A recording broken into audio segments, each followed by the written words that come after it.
Hello everyone, this is Harshita Gupta signing as an Asan Healthcare Clinic. I'm here to help you out with the pimples. Pimples is like किसी को भी हो सकता है और आज के डेट में बहुत ज़्यादा कॉमनली देखा जाता है और पहले से देखा जा रहा है कि टीनेजर्स में बहुत ज़्यादा एक्नेज हमें देखने के लिए मिलते हैं। अब हम आते हैं और समझने की कोशिश करते हैं एक्ने होते क्या हैं और कितने प्रकार के होते हैं और कैसे कैसे क्लासीफाई होते हैं और उनके ट्रीटमेंट्स किस किस प्रकार से हो सकते हैं। तो ये सभी चीज़ें हम लोग साथ में मिलकर आके समझने की हम लोग कोशिश करते हैं। मैं आपको समझाने की कोशिश करूँ, अगर नहीं आ सके तो आप हमारे नीचे के मैसेजेस में भेज सकते हैं। मैं आपको यहाँ पे हेल्प आउट करने के लिए डेफिनेटली हूँ 24/7।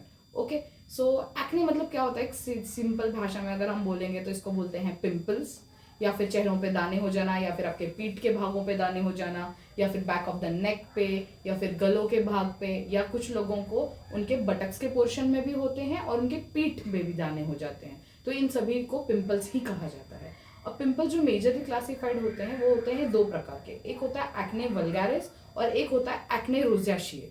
ओके, रोज़ेशिए वो होते हैं जिसमें लाल लाल हो जाते हैं, पैचेस पड़ते हैं और स्किन डैमेज होनी चालू हो जाती है। और जो दूसरा होता है वो होता है एक्ने वल्गारिस।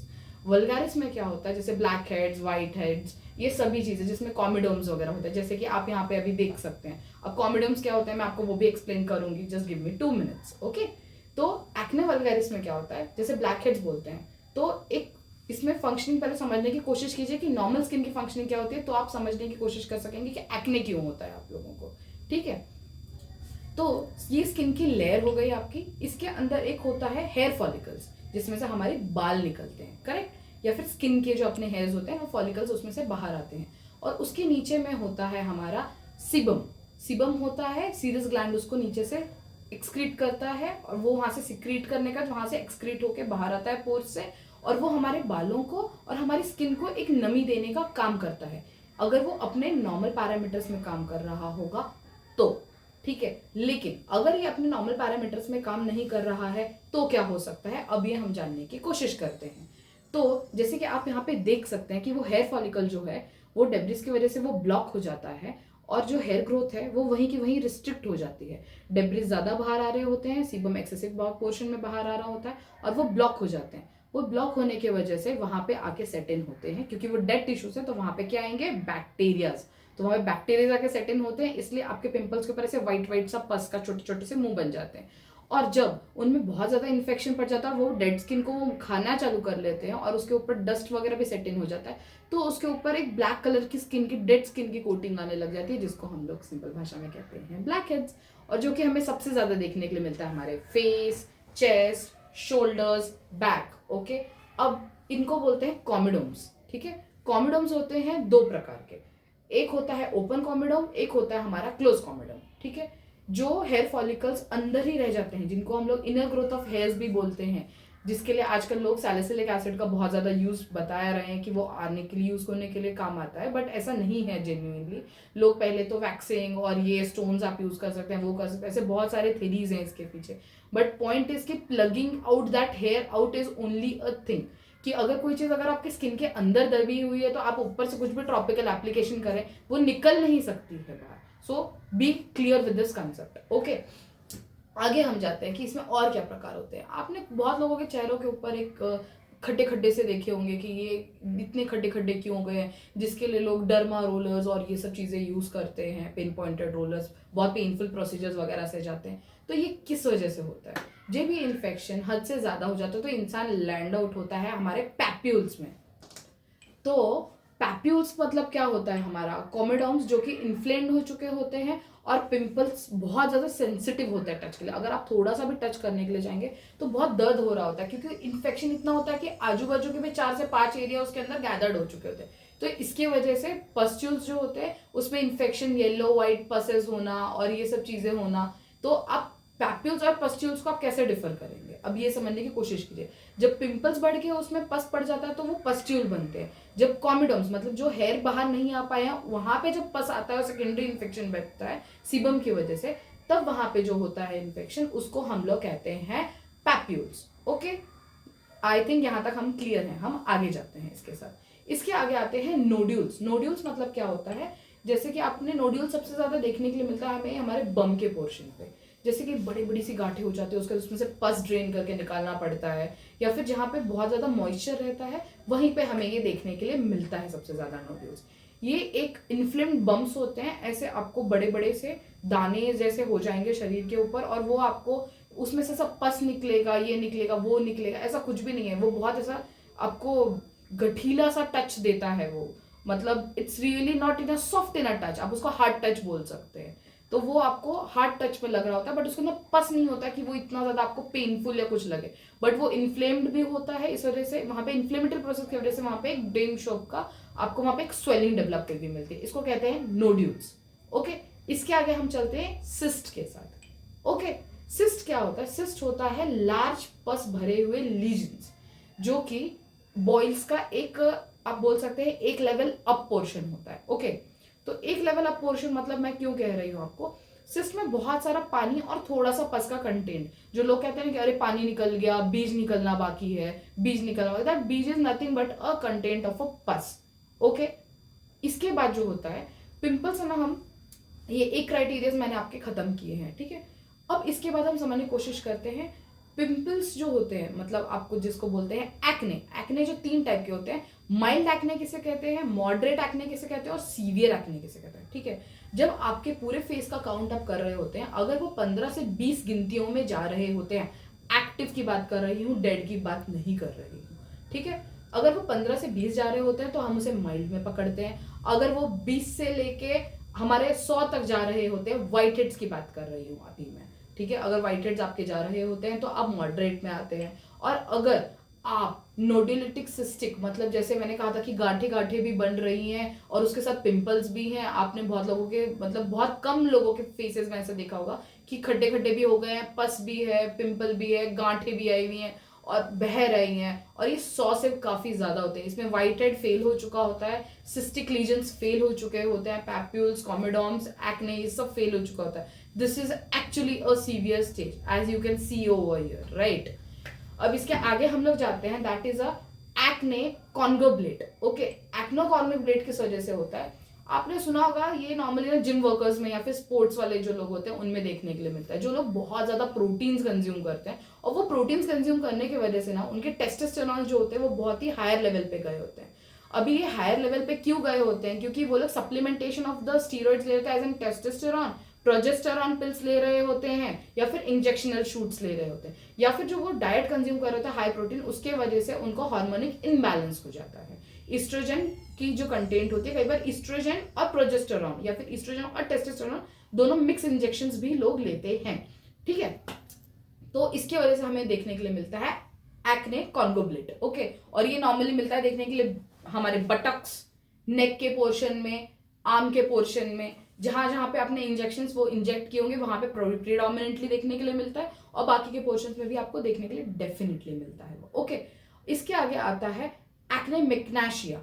एक्ने मैग्नेशिया किसको मिलता है? जो लोग स्पोर्ट से इंड्यूस्ड रहते हैं और वो फटाक से बहुत ज्यादा भागा दौड़ी, स्वेट पोर्स ओपन हो चुके हैं और उसके ऊपर आपने सडनली कुछ तो स्प्रे कर दिया, या फिर अभी आप भाग के आ रहे हैं, आपके स्वेट पोर्स ओपन, आपने उसके ऊपर कुछ तो ठंडा पानी डाल दिया एकदम से, मतलब आपकी बॉडी एक थर्मल रेगुलेशन के अंदर है, उसकी स्किन का एक फंक्शनिंग चल रहा है, बहुत सारा वहां से सीरम रिलीज हो रहा है, सीबम रिलीज हो रहा है, रिलीज हो रहा है, और आपने उसको कुछ अलग केमिकल से सप्रेस करने की कोशिश की, या फिर आपने उसको डिओड्रेंट डाल के सप्रेस करने की कोशिश की, या आप किसी भी टाइप के एक केमिकल फॉर्मेशन, वो वाटर ही क्यों ना हो, it's also a kind of a chemical only, H2O। Okay, so उसके वजह से भी ये हमें देखने के लिए मिल सकता है, ठीक है। अब ये तो सब प्रॉब्लम के बारे में तो कोई भी बात कर सकता है, ठीक है। तो अब हम ये जान लेते हैं कि ये एक्नेस बढ़ते किन किन चीजों की वजह से हैं। अभी डाइट में आप क्या क्या ले सकते हैं कि जिनकी वजह से ये बढ़ेंगे और जिनकी वजह से ये घटेंगे। अगर आप हाई फाइबर डाइट लेंगे तो ये घटेंगे, ठीक है। अगर आप सैल्मन, ओमेगा 3 रिच फूड्स लेंगे तो ये घटेंगे, ठीक है। अगर आप जूस के इनटेक्स, वाटर इनटेक आप अपना अच्छे से रखेंगे तो ये घटेंगे, लेकिन वाइस वर्सा अगर आप अल्कोहल कंजम्पशन रखेंगे ये बढ़ेंगे, चॉकलेट कंजम्पशन हाई रखेंगे ये बढ़ेंगे, सोडा कंजम्पशन हाई रखेंगे ये बढ़ेंगे, मैदा, ईस्ट, बेकरी प्रोडक्ट्स ये डेफिनेटली आपको राइस करेंगे कि ये बढ़ेंगे ही बढ़ेंगे। ओके, लोग नॉर्मली राइस को एडमिट नहीं करते हैं, but rice is also a culprit guys, so let me be clear on that page too. Okay, अब ये हो गई हमारे खाने पीने की बात। अब इसके बाद हम आते हैं और समझने की कोशिश करते हैं कि ट्रीटमेंट में हम क्या क्या दे सकते हैं, और एलोपैथिक ट्रीटमेंट हमें क्या सर्व आउट करता है, होम्योपैथिक ट्रीटमेंट हमें क्या सर्व आउट कर सकता है, और आपका kitchen that is Ayurvedic treatment definitely, जो हम बोलते हैं दादी के नुस्खे, ये आपको तीनों वेज में हम आपको सर्व करने के लिए जरूर हेल्प आउट करेंगे। ओके, अब आप ये समझ लीजिए कि एलोपैथिक में क्या क्या काम करता है। एलोपैथिक में आपका बेंजाइल पेरोजाइड या फिर आपका रेसोनेसिल या फिर सैलिसिलिक एसिड या फिर सल्फर, ये आप अप्लाई कर सकते हैं फर्स्ट स्टेज में। सेकेंड स्टेज में आपको एंटी माइक्रोबियल टैबलेट्स पॉपअप भी करने पड़ेंगे, मतलब आपको खाने भी पड़ेंगे, और उसके साथ आपको रेटिनियल क्रीम्स आती हैं या फिर स्टीरॉयडल क्रीम्स आती हैं, वो आपको एप्लीकेशन के लिए दी जाएंगी। या फिर थर्ड में जिसमें आपका सिस्टमिक इन्वॉल्वमेंट हो चुका है, तो आपको उसमें एंटीबायोटिक्स लाइक टेट्रासाइक्लिन्स, एंटीडोपामाइंस या फिर ओरल कॉन्ट्रासेप्टिव्स, ऐसे बहुत सारी चीजें आपको डॉक्टर्स आपको सजेस्ट करेंगे। But please don't go with that. Oral contraceptives is not a really good option to maintain your hormones. I think you should go and change your lifestyle first. That is not a permanent solution. That is all a temporary solution. Okay. Then what a homeopathy can serve to you. In homeopathy, according to the causes, there are the different kind of a treatment. So now let me begin with the causes and then the treatment part. Okay. अगर आप एक teenager हैं और आपको बहुत सारे pimples आपके hormonal imbalances की वजह से आ रहे हैं, तो आप नॉर्मल नैट्रोमू या फिर इग्निशिया लेके आप अपना ट्रीटमेंट ले सकते हैं। डोजेज और इन सब के लिए अगर आपको प्रिसाइज डेटा चाहिए होगा तो definitely you can contact us. Okay, और अगर आपने कुछ तो ब्लीचिंग पाउडर या फिर आपने कुछ फेशियल करा लिया है किसी पार्टीज वगैरह में जाने के लिए, और आपको इसके वजह से अगर पिंपल्स आ रहे हैं बहुत ज्यादा फेसेस पे और आपकी स्किन डैमेज हो गई है, then you can go with Bovista and borax, जो आपके स्किन के टेक्सचर को डेफिनेटली हम लेके डिसाइड करेंगे कि आपको कौन से मेडिकेशन बिगिन करने हैं और कौन से नहीं करने हैं। ठीक है, या फिर आप जैसे ये हो गया, कुछ लोगों को बदहजमी की तकलीफ होती है जिसको बोलते हैं हम लोग शुद्ध भाषा में कॉन्स्टिपेशन, और वो कॉन्स्टिपेशन के भी बहुत सारे कारण होते हैं पीछे। जैसे कारणभूत होगा वैसे हम उसका ट्रीटमेंट डिसाइड करेंगे। ठीक है, और इसके साथ आपको व्हाइटनिंग ऑफ द हेयर भी मिलेगा डेफिनेटली। तो इसमें आपका नक्स वोमिका होता है, लाइकोपोडियम होता है, ये लाइफस्टाइल डिसऑर्डर के मेडिसिन भी हैं और इनके ट्रीटमेंट्स भी इसी में छुपे होते हैं। सिलिशिया है, अगर आपके बबूले बोलते हैं उसको, जैसे कि पिंपल्स, जैसे कि जिसको हमने कहा था कि पस्टुलर या फिर पैप्यूल्स बोलते हैं, पाइस से भरा हुआ है, पीला पीला और ड्राई नहीं हो रहा है, आप हिपारसल्फ और ग्राफाइटिस के डोजेज ले सकते हैं, आपको बहुत फायदा होगा इन डोजेस को लेने से। ठीक है, और आपको एक्सटर्नल एप्लीकेशन के लिए अगर कुछ यूज करना है, मार्गो क्रीम करके एक क्रीम है होम्योपैथिक में, आप उसके साथ जा सकते हैं। Definitely this is going to help you out. Night cream है, आप यूज कर सकते हैं। फेस वॉशेस में आपको लॉर्ड्स का पिंपलेको करके एक है, आपको उसके बहुत अच्छे रिजल्ट्स मिलेंगे। या फिर आप अगर चाहें तो हम आपको पर्सनलाइज्ड ऑइंटमेंट, जो कि हम हमारे यहाँ पर्सनलाइज स्किन को देख के केयर देख के हम डिजाइन करते हैं हमारे यहाँ, आपको वो मिल सकता है। ये हमारे इसमें होता है, हर एक डॉक्टर के पास डेफिनेटली नहीं मिलता है, सबके पास अपना सेटअप नहीं होता उतना। तो आप बेसिक्स में कम से कम कुछ नहीं तो आप ग्राफाइटिस, थूजा और बर्बेरिस एक्विस के साथ आप काम कर सकते हैं, इसके साथ आपको कोई तकलीफ नहीं होगी। अब आ जाते हैं हमारे फेवरेट पार्ट पे, दैट इज दादी के नुस्खे, जो आपके किचन में अवेलेबल है। जो लोग कहते हैं ना कि बेसन लगा लो बेटा रुक जाएगा, तो कृपया करके ना, जो लोगों का स्टीरॉयड एप्लीकेशन या फिर अगर आपके एज रिलेट की वजह से और सीबम का रिलीज बहुत ज्यादा हो गया है, क्योंकि सीरस ग्लैंड बहुत ज्यादा एक्टिवेट हो चुके हैं वहां पे, तो वहां पे प्लीज बेसन ना लगाएं। बेसन प्रोटीन होता है और वो इस रिलीज को बढ़ाने का काम करता है, ना कि घटाने का। तो आपको किस तरीके की चीजें लगानी चाहिए, पहले तो आप चेक कर लीजिए कि क्या आपको चंदन की एलर्जी है। अगर नहीं है तो आप चंदन डेफिनेटली अप्लाई कर सकते हैं, नहीं तो आप मुल्तानी मिट्टी, उसका काम होता है एक्सेसिव ऑयल्स को बाहर निकालना और ड्रेन ऑफ कर देना।